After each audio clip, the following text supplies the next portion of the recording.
Hi మా, ముందుగా మీ అందరికీ విజయదశమి శుభాకాంక్షలు. సో కొంచెం ముందు ఇస్తున్నాను ఈ వీడియో, ఎందుకంటే అప్పటికప్పుడు ఇవ్వలేను కాబట్టి. సో అందరం దుర్గా పూజలు చేసుకుంటాము, ప్రతిరోజు కాకపోయినా విజయదశమి రోజు చక్కగా పూజ చేసుకుంటాము, ఆయుధ పూజలు చేసుకుంటాము. సో పూజలు ఈ మధ్య పూజలు కూడా చాలా ఎక్కువ చేసుకున్నట్టున్నామ్మా కదా. సో వీడియోస్లో చూస్తుంటాను అప్పుడప్పుడు నేను కొంతమంది వీడియోస్, చాలా కామెంట్స్ పెడుతూ ఉంటారు. అసలు ఇదేంటి వాళ్ళు చేసుకుంటున్నారు, మేము చేసుకోకపోతే ఏదో చేతగాని వాళ్ళు అనుకుంటారు అని చెప్పేసి అన్నమాట. అలా ఏం లేదు మా, మన ఇష్టం కదా, మన బడ్జెట్ ప్లానింగ్ మనది. పూజ ఎలా చేసుకోవాలి, ఎంత చేసుకోవాలి, ఎంతమందిని పిలవాలి, ఇవన్నీ మన ఇష్టాలు. కాకపోతే ఏంటి అంటే ఈ యూట్యూబ్ కల్చర్ వచ్చిన తర్వాత మరి ఏదైనా విపరీతమైపోయిందమ్మా, అవునా కాదా? పండగలు ముచ్చటగా చేసుకోవాలి, కానీ మన ఇంట్లో సంపాదించే వాళ్ళకి అది పెద్ద బర్డెన్ లాగా అవ్వకూడదు. మీరు గుర్తు తెచ్చుకుంటే 2018-19లో కూడా ఇంత ఎక్కువగా యూట్యూబ్ ఛానల్స్ లేవు. ఎప్పుడైతే కరోనా వచ్చిందో అప్పుడు చాలామందికి ఫ్రీ టైం దొరికి సెలబ్రిటీస్ అంటే పెద్ద పెద్ద వాళ్ళు కూడా వీడియోస్ చేయడం స్టార్ట్ చేశారు. సో అది వ్యూస్ కోసం అనొచ్చు, లేదా నిజంగానే వాళ్ళు పూజలు చేస్తారనుకోవచ్చు. వాళ్ళ ఇళ్లలో ఉంటాయి బోళ్ళని వస్తువులు, సో ఎగ్జిబిట్ చేసి పూజలు చేసుకుంటున్నారు. మనందరికి కూడా అలా కావాలి అంటే కుదరదు కదమ్మా. సో మన బడ్జెట్లో మనం చేసుకుందాము. పెద్ద పెద్ద పట్టు చీరలు కట్టుకొని పెద్ద పెద్ద నగలు పెట్టుకొని మీకు కనిపిస్తాము. యాక్చువల్గా నేను కూడా యూట్యూబర్నే కాబట్టి చెప్తున్నాను. అవన్నీ గోల్డే అనుకుంటారా? అవ్వకపోవచ్చుమా. లేదా ఇంకా పెద్ద సెలబ్రిటీస్ అయితే వాళ్ళకి ఏంటి అంటే వాళ్ళు అడ్వర్టైజ్మెంట్ కానీ నగలిస్తారు, అవి పెట్టుకొని మీకు కనిపించవచ్చు. సో ప్రతి పండక్కి మనం నగలు చేయించుకునేటంత స్తోమత అందరికీ ఉంటుందంటారా? అందులో ఇప్పుడు గోల్డ్ ఎంత పెరిగితే సంవత్సరానికి ఒక చిన్న నగ తీసుకునే పరిస్థితి అయినా ఉందంటారా? చాలామందికి భయపడుతున్నామ్మా. ఏంది 1,00,000 దాటిపోయింది. సో నా పెళ్ళప్పుడు 335 గ్రాము ఉండేది. 10 తులాలంటే 3,350 రూపాయలు ఒక తులం. హ్యాపీగా 10,000 ఉంటే చక్కగా ఒక ఏదైనా చిన్న చైన్ వచ్చేది బాగా, లేదా ఒక బ్యాంగిల్ వచ్చేది, లేదా పెద్ద రింగ్ వచ్చేది, కమ్మలు వచ్చేవి.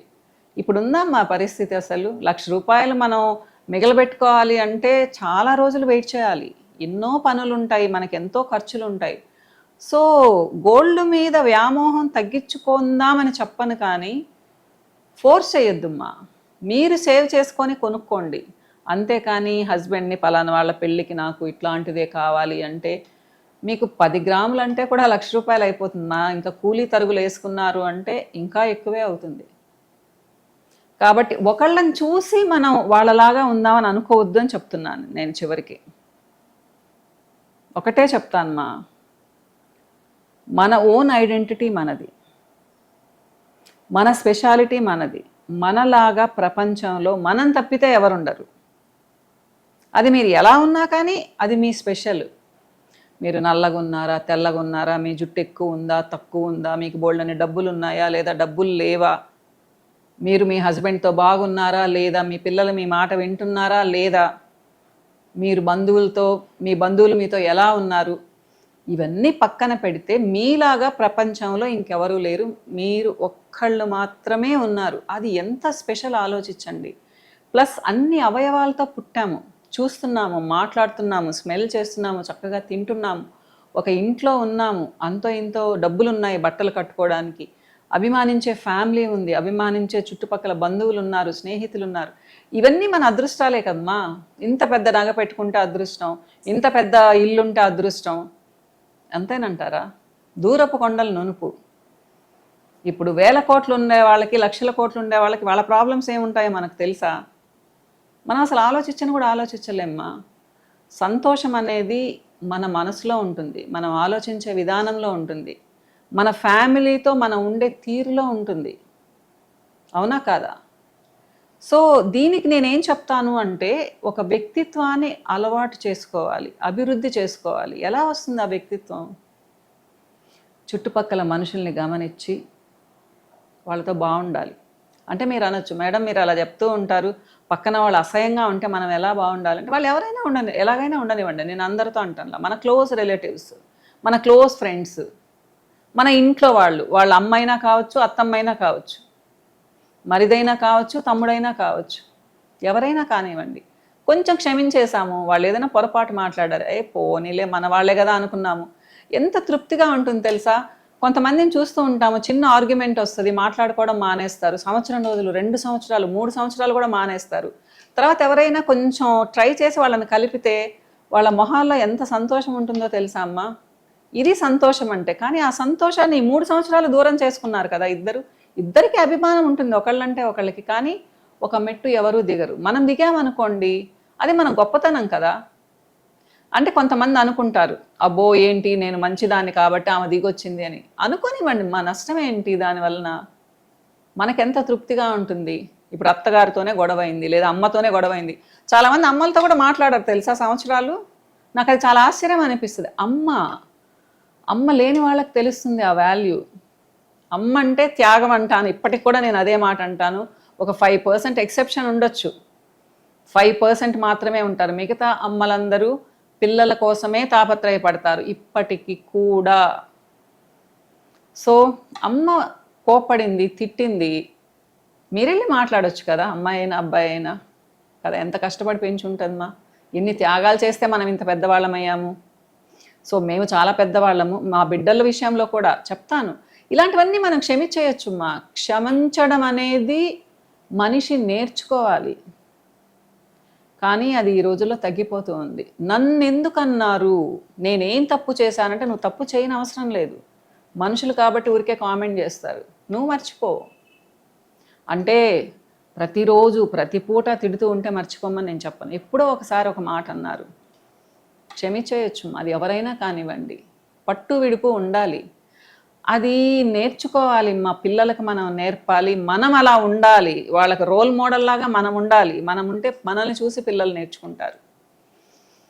సో నాకు మనవరాళ్ళు వచ్చేసారు, అంటే 60 years నాకు. ఈ 3rd కి 61 వస్తుంది నాకు, October 3కి. సో పిల్లల గురించి నేను చక్కగా మాట్లాడచ్చు, ఆ వయసు నాకుంది. మీరు ఇంకా 40sలో 50sలో ఉన్న వాళ్ళు మీ పిల్లలకు నేర్పించండి మా. అంటే గొప్పగా ఉండడం అంటే పట్టుదలతో ఉండడం కాదు, పట్టుదల తగ్గించుకోవడం కూడా గొప్పే, చాలా గొప్పది. ఒక మనిషిని క్షమించడం అనేది చాలా గొప్ప. ఆ క్షమించడం అనేది పిల్లలు మర్చిపోతున్నారు. నేను మాత్రమే ఇంపార్టెంట్ అనుకుంటూ ఉన్నారు. నా వాళ్ళు అనుకునే పదం పోతుంది, నా వాళ్ళు అనే పదం రావడం లేదు అసలు ఇప్పుడు. కాబట్టి అది నేర్పించండి. ఫ్యామిలీ అంటే నా వాళ్ళు, కొంచెం పెద్దది ఉండాలి ఫ్యామిలీ. కేవలం భార్య భర్త, ఒకళ్ళు ఇద్దరు పిల్లలు మాత్రమే కాదు. అటు అమ్మా నాన్నలు, ఇటు అమ్మా నాన్నలు, అటు అన్నదమ్ములు, ఇటు అన్నదమ్ములు, అటు అక్క చెల్లెళ్ళు, ఇటు అక్క చెల్లెళ్ళు, ఇంతవరకు ఫ్యామిలీ అనుకుంటే పండగలలో కలుసుకోవడాలు, షేర్ చేసుకోవడాలు, ఒక కామెంట్ చేసుకున్న సరదాగా తీసుకోవడాలు, ఇవి నేర్పించాలి మా. కొంతమంది పిల్లలు అంటూ ఉంటారు, నేను ఒక్క కామెంట్ కూడా భరించలేను మేడం అని. అలా పెంచకండి పిల్లల్ని. మామలు, బాబాయిలు కామెంట్ చేస్తే ఏమవుతుంది మా, మేనత్తలు, పిన్ని వాళ్ళు ఏదో ఒకటి కామెంట్ చేస్తారు, ఈజీగా తీసుకోవడం నేర్పించండి. అది గొప్ప. ఫ్యూచర్లో కూడా ఏంటి అంటే వాళ్ళు అంత కష్టపడరు. డబ్బులు ఇంపార్టెన్స్ నేర్పించండి, డబ్బులు సేవ్ చేసుకోవడం నేర్పించండి, జాగ్రత్తగా ఖర్చు పెట్టుకోవడం నేర్పించండి. సో ఇవన్నీ పేరెంట్స్గా చెయ్యాలిమ్మా. పేరెంటింగ్ అనేది ఒక పెద్ద బాధ్యత. నేను అది చెప్పాలనుకుంటూ ఉన్నాను. ఏదో వాళ్ళకి లగ్జూరియస్ ఐటమ్స్ ఇచ్చేసి 4 పనోళ్ళను పెట్టేసి వాళ్ళ మీద వదిలేసితే అది పేరెంటింగ్ కాదు మా. మనం చాలామందిని చేస్తున్నాం ఇప్పుడు, జాబ్ జాబ్ జాబ్ అని చెప్పేసి ఆ జాబ్లో పడిపోయి పిల్లల్ని నెగ్లెక్ట్ చేస్తున్నాం. వాళ్ళు ఏం నేర్చుకుంటారమ్మా? మీరు నేర్పించినట్టుగా మీ అసిస్టెంట్స్ ఎందుకు నేర్పిస్తారు పిల్లలకి? పిల్లలతో టైం స్పెండ్ చేయండి, వాళ్ళతో ఆడుకోండి, వాళ్ళని బయటకు తీసుకెళ్ళండి, మంచి చెడు నేర్పించండి. ఫ్యూచర్ జనరేషన్ బాగుంటుంది. అత్తమామల్ని చూపించండి, బాబాయ్ పిన్ని వాళ్ళని చూపించండి, వీళ్ళతో బాగుండాలి అని చెప్పండి. చిన్నప్పటి నుంచి అలవాటు చేయండి మా. కొంతమంది పిల్లలు ఒక్క మనిషి వస్తే వెనక్కి వెళ్ళిపోతూ ఉంటారు భయపడిపోయి. మన మనుషులతో కలవాలిమ్మా. ఆనందం అనేది మనుషులతో కలిస్తేనే ఉంటుంది, ఒక్కరిగా ఉంటే ఉండదు. మీరు ఎన్ని లగ్జరీస్ అయినా ఇవ్వండి, ఆ లోన్లీనెస్ అనేది ఉంటుంది. ఇది చెప్పాలనుకున్నాను, చెప్పాను. దీంట్లో మరి ఏం పొరపాటు లేదని నేను అనుకుంటున్నాను. ఉంటే మీ కామెంట్స్లో మీరు చెప్పొచ్చు ఫ్రీగా, నేను కరెక్ట్ చేసుకుంటాను మా. ఓకేనా? పండగ రోజు చాలా సుత్తేసాను అనుకుంటున్నారా? లేదు మా, మనం మర్చిపోతున్నాము. ఒక్కసారి గుర్తు చేస్తున్నాను, మీకు తెలియదు అని కాదు, మర్చిపోతున్నాము. ఓకేనా? అందరికీ ఇంకోసారి దసరా శుభాకాంక్షలు మా. బాయ్.